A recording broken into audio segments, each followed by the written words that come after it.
Shalom Bapak Ibu, saudara-saudara yang kekasih dalam Tuhan Yesus Kristus. Kembali kita bertemu untuk belajar firman Tuhan dengan topik bisu 9 bulan. Dalam Lukas 1 ayat 64 dikatakan, dan seketika itu juga terbukalah mulutnya dan terlepaslah lidahnya. Lalu ia berkata-kata dan memuji Allah.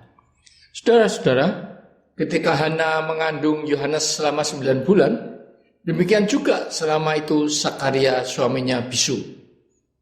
Bukanlah secara kebetulan jika masa kebisuan Sakaria terjadi dalam kurun waktu menanti peristiwa kelahiran. Lukas juga mengajak kita untuk menanti satu kelahiran lagi, yaitu lahirnya ucapan dari mulut Sakaria ketika putranya lahir. Dan ternyata yang lahir dari mulutnya adalah nyanyian pujian sebuah himne. Isi lirik pujian itu dapat dibaca dalam Lukas 1 ayat 68 sampai 79. Di masa kebisuan itu Sakaria seperti dipaksa untuk banyak merenung, membaca firman dan berdoa, masuk dalam pergumulan iman yang mendalam.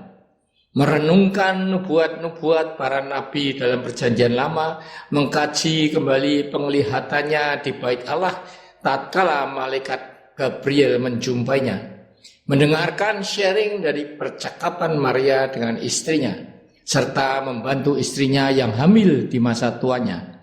Akhirnya tanpa dia sadari, jiwanya menjadi rahim bagi lahirnya nubuat baru dalam bentuk nyanyian pujian yang sangat indah. Intinya, kebisuan Sakaria adalah masa pergumulan batin, pergumulan dalam penantian yang selaras dengan pergumulan kita di masa pandemi ini, yang memaksa kita untuk banyak tinggal di rumah, banyak bersabar, banyak berdiam diri menahan keinginan ini dan itu, banyak mendengar berita yang memprihatinkan, banyak teman-teman dan saudara yang meninggal karena COVID-19, banyak merenung dan membaca daripada sebelumnya, dan yang pasti lebih banyak berdoa. Banyak karya-karya bermutu di dunia ini yang lahir setelah masa pergumulan dan penantian yang serius.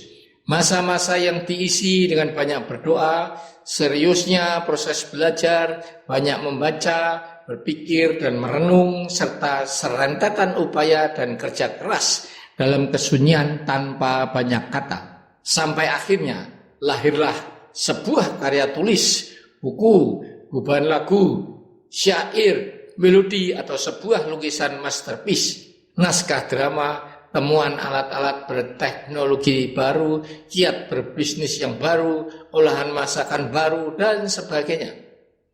Marilah jangan berputus asa dan berkecil hati. Setiap pergumulan pasti ada akhirnya. Setiap penantian pasti ada ujungnya. Jangan biarkan pergumulan kita menjadi sia-sia. Pergumulan yang kita jalani bersama Tuhan adalah bagaikan rahim yang akan melahirkan hal-hal yang baik dan memuliakan Tuhan. Marilah kita jadikan jiwa kita sebagai rahim bagi lahirnya gagasan dan karya-karya yang bermanfaat, yang memberi pencerahan serta sukacita dan pengharapan bagi sesama. Ini sebuah perenungan. Jika pergumulan Sakaria melahirkan sebuah nyanyian pujian, karya apakah yang saudara lahirkan dari pergumulan imanmu di masa pandemi ini? Karya-karya yang bermutu dan memberkati senantiasa lahir dari kandungan pergumulan yang sepenuh hati. Amin.